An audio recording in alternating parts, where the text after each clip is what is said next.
بسم اللہ الرحمن الرحیم. السلام علیکم ورحمۃ اللہ وبرکاتہ. درس السادس مرکبات. یہ ایک مرکب اضافی پڑھ رہے ہیں. اس میں کچھ اضافہ ہے اس کا. پچھلے سبق کا ایک چھوٹا سا خلاصہ کر لیتے ہیں. پچھلے درس میں ہم نے ایک سے زیادہ مقابلے والے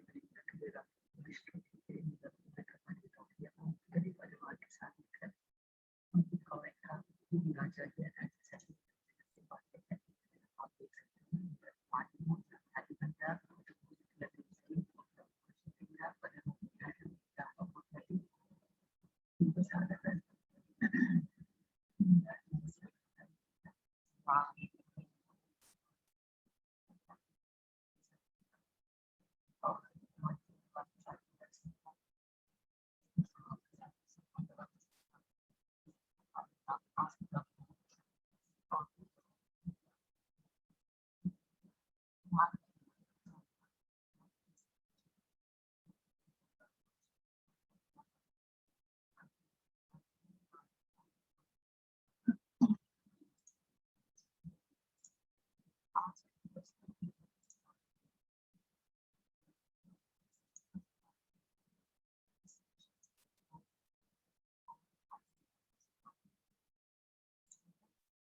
سارے کا استعمال نہیں لینا سیکھیں گے اس درس میں. یہ ہم لوگ یہ جو اس کا ٹاپک ہوگا یہ ہم لوگ مرکب شادی میں ہی لینا سیکھیں گے.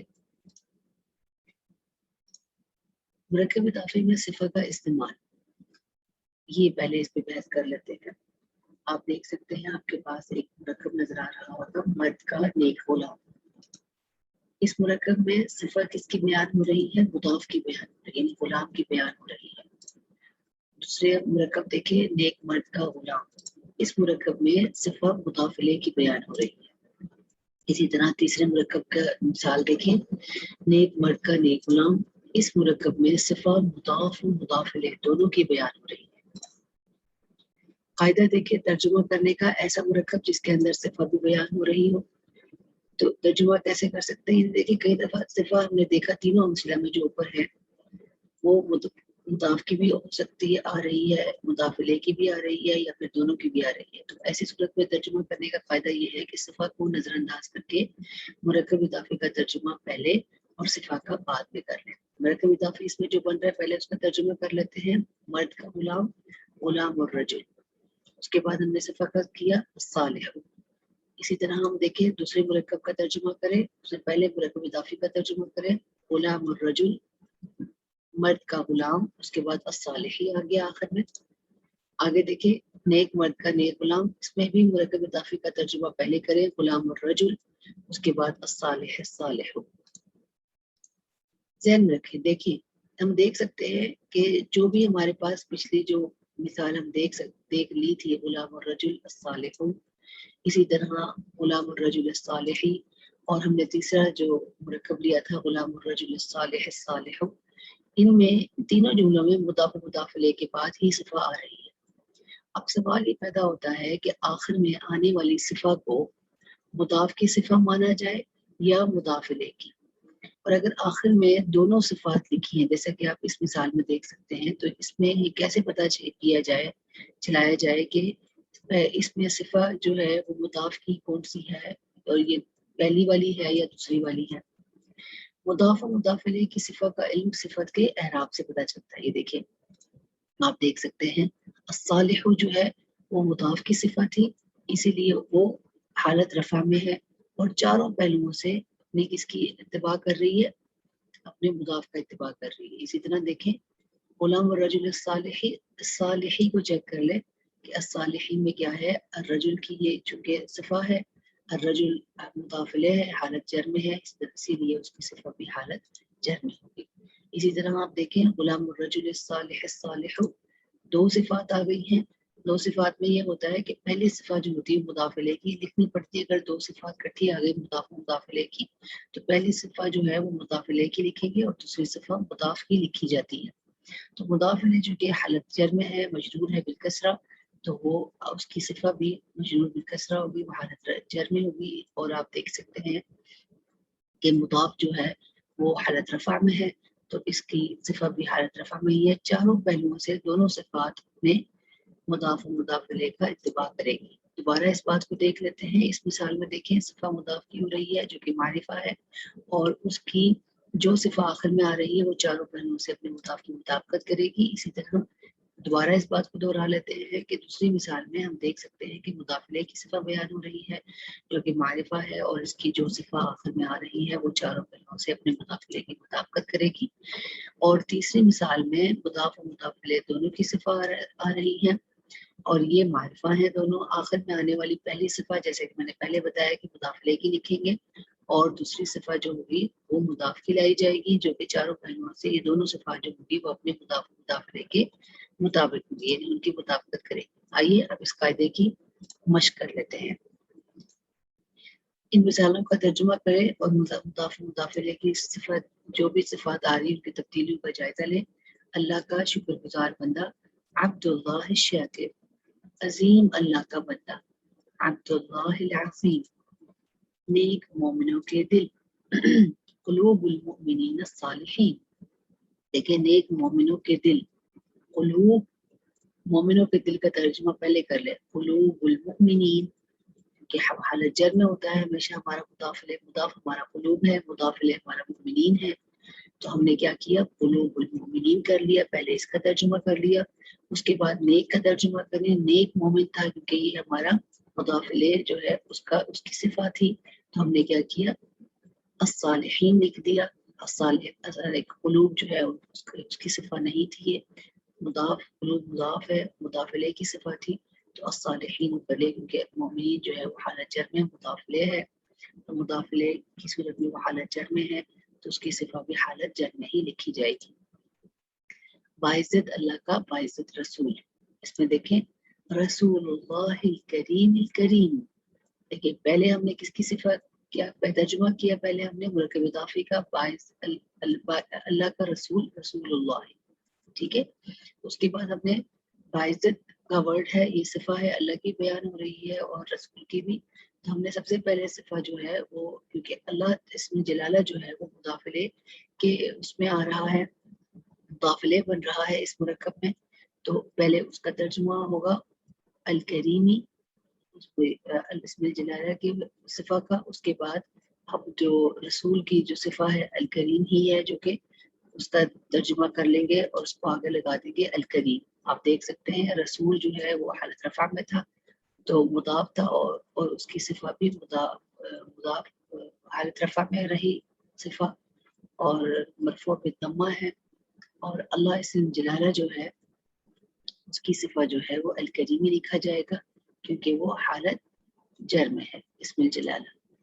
میں نے تھی استاد کا نیک شاگرد.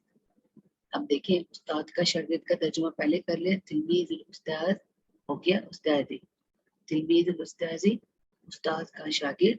اب اس کا ترجمہ کر لیں. تلمیذ کیا ہے؟ نیک شاگرد.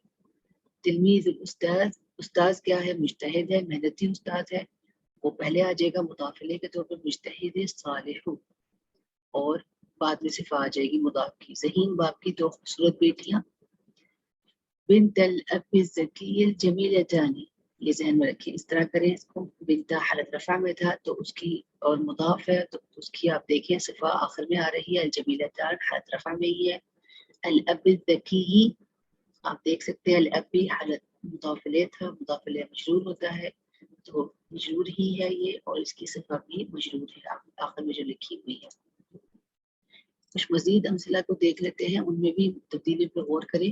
خوبصورت مسجدوں کے بڑے دروازے، ابواب المساجد الجمیلۃ الکبیرہ. اب دیکھیں ابواب کا کی جو صفہ آئی ہے آخر میں وہ کبیرہ کے آخر میں وہ بھی حالت نصب میں ہے. آگے چلتے ہیں. عظیم قرآن کی سچی آیات، آیات القرآن پہلے ترجمہ ہو گیا. العظیم الصادقہ آپ دیکھ سکتے ہیں سچے انبیاء کے عظیم قول. اقوال الانبیاء یہ ہمارا مرکب ہے. اب پہلے ہماری صفہ مضاف الیہ کی ہوگی الصادقین، اس کے بعد مضاف کی صفہ آ گئی العظیم. گہرے سمندر کی بڑی مچھلیاں، مرکب کا ترجمہ پہلے کریں اسماک البحر العمیق الکبیرہ، اس کے بعد مضاف الیہ کی صفہ لے کے آیا ہے اور پھر